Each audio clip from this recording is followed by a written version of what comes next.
Hi hello ನಮಸ್ಕಾರ, welcome back to my YouTube channel. ಇವತ್ತಿನ recipe goli idli. ಇದನ್ನು ಹೇಗೆ ಮಾಡೋದು ಅಂತ ನೋಡ್ಕೊಂಬರೋಣ ಬನ್ನಿ. ತುಂಬಾ ಸಿಂಪಲ್ಲು, ತುಂಬಾ ಟೇಸ್ಟಿಯಾಗಿರುತ್ತೆ. ಇಡ್ಲಿ ತಿಂದಷ್ಟೇ ಟೇಸ್ಟಿಯಾಗಿರುತ್ತೆ. ಸೊ ನಾನು ಒಂದು ಪ್ಯಾನ್ ತೊಗೊಂಡಿದ್ದೀನಿ, ಅದಕ್ಕೆ ಸ್ವಲ್ಪ ಸಾಲ್ಟ್ನ ಹಾಕ್ತಾಯಿದ್ದೀನಿ, ಅಂದರೆ ರುಚಿಗೆ ತಕ್ಕಷ್ಟು ಉಪ್ಪನ್ನ ಆ್ಯಡ್ ಮಾಡ್ಕೊಳ್ಳಿ.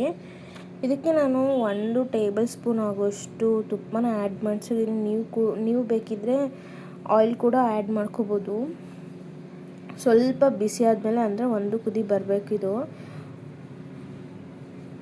ಸೊ ಒಂದು ಕುದಿ ಬರೋವರೆಗೂ ವೆಯ್ಟ್ ಮಾಡಿ. ಒಂದು ಕುದಿ ಬಂದಾದಮೇಲೆ ನಾನು 2 ಬೌಲಷ್ಟು ಅಕ್ಕಿ ಹಿಟ್ಟನ್ನ ಆ್ಯಡ್ ಮಾಡ್ತಾಯಿದ್ದೀನಿ.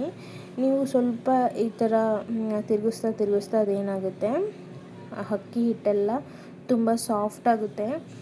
ಈ ಥರ ನೀವು ಅಂದರೆ ಮುದ್ದೆ ಕಟ್ತೀರಲ್ವ, ಆ ಥರ ಅದಕ್ಕೆ ತಂದಿಟ್ಕೊಳ್ಳಿ. ಇದನ್ನು ಸ್ವಲ್ಪ ಆರಕ್ಕೆ ಬಿಟ್ಬಿಡಿ. ಆರಾದಮೇಲೆ ಒಂದು ತಟ್ಟೆಗೆ ಟ್ರಾನ್ಸ್ಫರ್ ಮಾಡಿಕೊಂಡು ನೀಟಾಗಿ ಇದನ್ನು ಲಟ್ಟಿಸ್ಕೋಬೇಕು.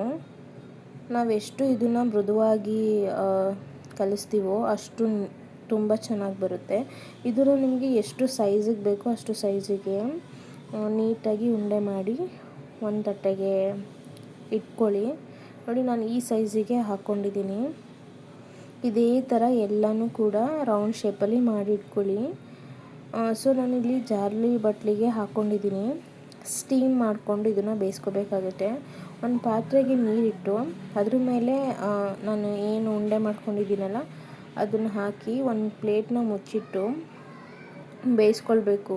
ಅಂದರೆ ನಿಮಗೆ ಗೊತ್ತಾಗುತ್ತಲ್ವ, ಅದು ಸ್ಟೀಮಲ್ಲಿ ಬೆಂದಿಲ್ವೋ, ಇನ್ನೂ ಅಕ್ಕಿ ಹಿಟ್ಟು ಅದೇ ಥರ ಇರುತ್ತೋ ಅಂತಂದ್ಬಿಟ್ಟು ನಿಮ್ಗೆ ಗೊತ್ತಾಗುತ್ತಲ್ವ, ಅಷ್ಟುವರೆಗೂ ಸ್ಟೀಮ್ ಮಾಡಿ ಬೇಯಿಸ್ಕೊಳ್ಳಿ. ಇನ್ನೊಂದು ಪಾತ್ರೆಗೆ ಸ್ವಲ್ಪ ಆಯಿಲ್ನ ಹಾಕ್ತಾಯಿದ್ದೀನಿ, ಸ್ವಲ್ಪ ಸಾಸಿವೆನ ಹಾಕ್ತಾಯಿದ್ದೀನಿ, ಸ್ವಲ್ಪ ಕಡಲೆಬೇಳೆ, ಉದ್ದಿನಬೇಳೆ ಮತ್ತು ಕರಿಬೇವಿನ ಸೊಪ್ಪನ್ನ ಹಾಕ್ತಾಯಿದ್ದೀನಿ. ಇದಿಷ್ಟನ್ನು ನೀಟಾಗಿ ಫ್ರೈ ಮಾಡ್ಕೊಳ್ಳೋಣ. ಸೊ ಫ್ರೈ ಮಾಡ್ಕೊಂಡಾದಮೇಲೆ ಸ್ಟೀಮ್ ಮಾಡಿ ಬೇಯಿಸಿಟ್ಕೊಂಡಿರುವಂತಹ ಗೋಲಿ ಇಡ್ಲಿನ ಹಾಕ್ತಾಯಿದ್ದೀನಿ. ಇದನ್ನು ನೀಟಾಗಿ ಒಂದು 10 ನಿಮಿಷ ಫ್ರೈ ಮಾಡಿ.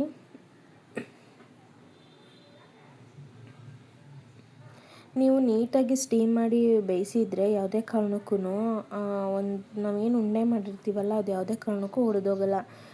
ನೀಟಾಗಿ ನೀವೇನಾದ್ರು ಸ್ಟೀಮ್ ಮಾಡಿ ಬೇಯಿಸಿಲ್ಲ ಅಂತಂದರೆ ನೀವು ಈ ಥರ ಫ್ರೈ ಮಾಡಬೇಕಾದ್ರೇ ಎಲ್ಲ ಒಡೆದೋಗುತ್ತೆ.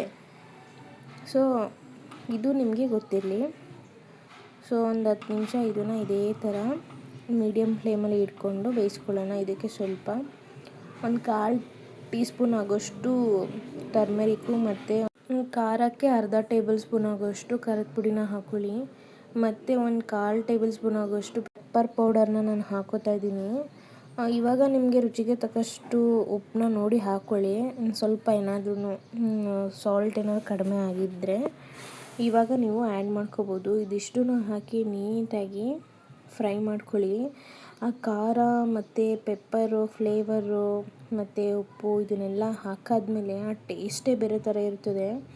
ನಿಜವಾಗ್ಲೂ ನೀವು ಬ್ರೇಕ್ಫಾಸ್ಟಿಗೆ ಇದನ್ನು ಮಾಡ್ಕೊಳ್ಬೋದು. ಇದಕ್ಕೆ ಕೆಂಪು ಚಟ್ನಿ ಅಥವಾ ಕಾಯಿ ಚಟ್ನಿ ಮಾಡಿಕೊಂಡ್ರೆ ತುಂಬ ಚೆನ್ನಾಗಿರುತ್ತೆ.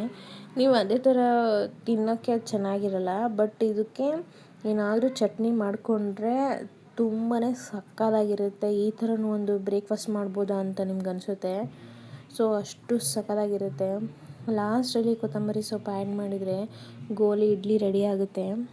ನಿಜವಾಗ್ಲೂ ಈ ಥರ ಒಂದು ರೆಸಿಪಿ ಇದೆಯಾ ಅನ್ನೋದೇ ನಿಮಗೆ ಆಶ್ಚರ್ಯ ಆಗುತ್ತೆ. ಆ್ಯಂಡ್ ಮಕ್ಕಳಿಗೆ ಈ ಥರ ಏನಾದ್ರೂ ಡಿಫ್ರೆಂಟಾಗಿ ವೆರೈಟಿ ಮಾಡಿಕೊಡ್ತಿದ್ರೆ ಯಾರು ಇಡ್ಲಿ ತಿನ್ನಲ್ಲ ಅಂಥ ಮಕ್ಕಳುಗಳು ಈ ಥರ ಇಷ್ಟಪಟ್ಟು ತಿಂತಾರೆ.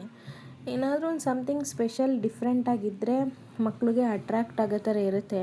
ಈ ಕಡೆ ಹೆಲ್ದಿ ಫುಡ್ಡು, ಮನೆ ಫುಡ್ಡೇ ಮಾಡಿಕೊಟ್ಟಂಗೂ ಆಗುತ್ತೆ, ಮಕ್ಕಳು ತಿನ್ನಂಗೂ ಆಗುತ್ತೆ. ಸೊ ನೀವು ಒಂದು ಸಲ ಮನೇಲಿ ಟ್ರೈ ಮಾಡಿ. ಹೇಗಿತ್ತು ಈ ಗೋಲಿ ಇಡ್ಲಿ ರೆಸಿಪಿ ಅನ್ನೋದನ್ನು ಕಮೆಂಟ್ ಮುಖಾಂತರ ತಿಳಿಸಿ. ಈ ವಿಡಿಯೋ ಏನಾದರೂ ಇಷ್ಟ ಆಗಿದರೆ ಲೈಕ್ ಮಾಡಿ, ಶೇರ್ ಮಾಡಿ, ಕಮೆಂಟ್ ಮಾಡಿ. ನನ್ನ ಚಾನಲನ್ನು ಹೊಸದಾಗಿ ನೋಡ್ತಿದ್ದರೆ ಸಬ್ಸ್ಕ್ರೈಬ್ ಮಾಡ್ಕೊಳ್ಳಿ. ಪಕ್ಕದಲ್ಲಿರೋ ಬೆಲ್ ಐಕನನ್ನು ಪ್ರೆಸ್ ಮಾಡಿ. ಇದರಿಂದ ನಾನು ಯಾವುದೇ ವಿಡಿಯೋ ಅಪ್ಲೋಡ್ ಮಾಡಿದ್ರು ನಿಮಗೆ ನೋಟಿಫಿಕೇಷನ್ ಬರುತ್ತೆ ಅಂತ ಹೇಳ್ತಾ ವಿಡಿಯೋ ನೋಡಿದ್ದಕ್ಕಾಗಿ ಧನ್ಯವಾದಗಳು. Thank you so much.